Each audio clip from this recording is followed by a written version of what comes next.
Hey guys, Razorland Zombies here, and this is going to be a complete tutorial slash walkthrough for the UGX Requiem custom zombies map Easter egg.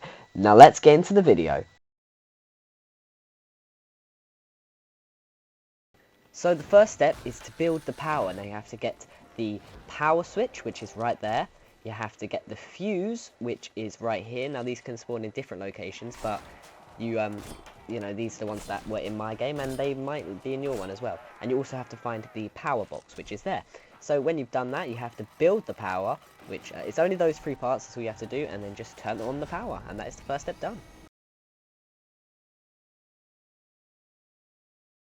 Okay, so the next step is to open the Pack-a-Punch. In order to do that, you must open the trap machine. So you have to find the trap machine key, which is normally there. Or on the grave, and you have to buy these electric trap. We don't have to buy the electric one, you can buy the fire one, but I always buy the electric one because I think it's easier that way and it's just more productive. So once you've bought that, you go up to here where this little fire patch is. You put one of the electricity traps in there and the other one on the other side. Try not to kill yourself like I nearly did, but yeah, and then you just wait for zombies to come, and eventually, as the trap is killing zombies in that area. I'm not sure if it has to be in that area or not, but I just do it to be safe. But if you kill them in that area, Pack-a-Punch will slowly open, and eventually it will be ready.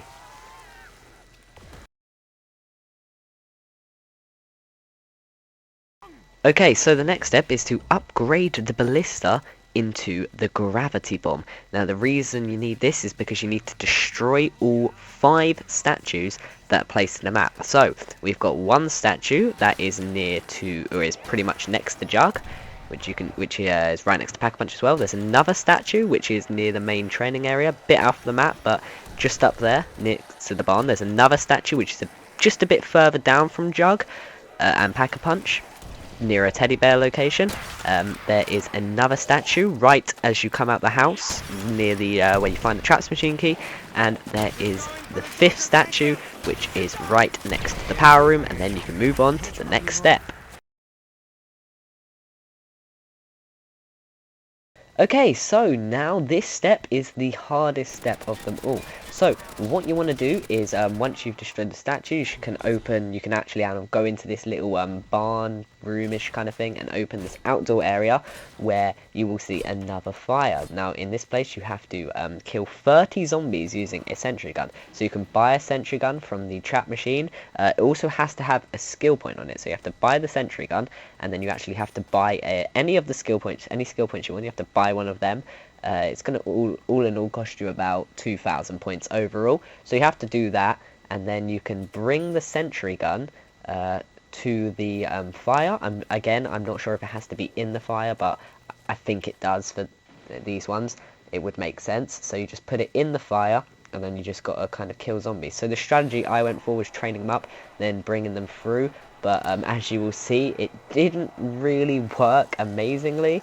You will see that very soon, but it did manage to get quite a few kills. So it's a really hard step to do because you're in a really close quarters area. I'd advise marking a zombie with the gravity bomb, and then if you get into trouble you can just shoot it. See, look, I had to mark a zombie then shoot it, and that managed to somehow save my life, but that means the Sentry Gun doesn't get many kills, and I actually managed to go down. But that step will be complete once it has killed 30 zombies with the Sentry Gun, and you can move on to the next one.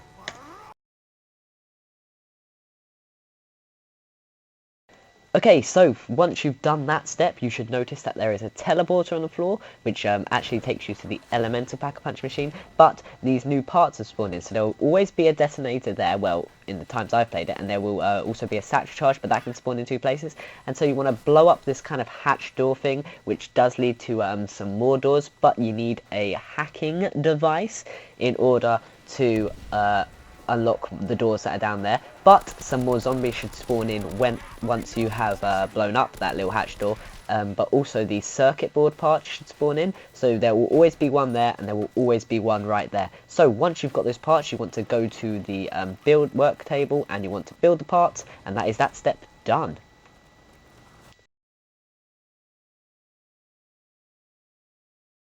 Okay, so you have to go back to the trap machine for the next step and buy the Gersh devices. They'll cost 6,500 points. But what you want to do is you want to throw a Gersh device in the middle of this kind of ring of fire that has spawned in because you built the circuit board parts, and it should bring up this kind of like test tube thing.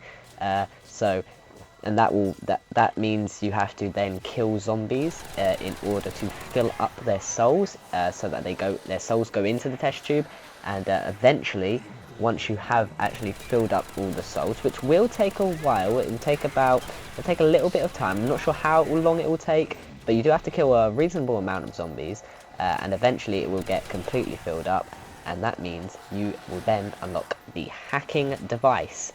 Well, the hacker, really, I should just say, and then you can move on to the next step. Okay, so for this last step, you actually have to go and hack the doors that are down in this, when we blew up the trapdoor. You have to go hack them with the hacker, obviously. Well, you only really have to hack one. So if you hack it, it takes a little bit of time to hack. It's kind of like Moon, how it works. But it's pretty cool. It's a pretty cool feature.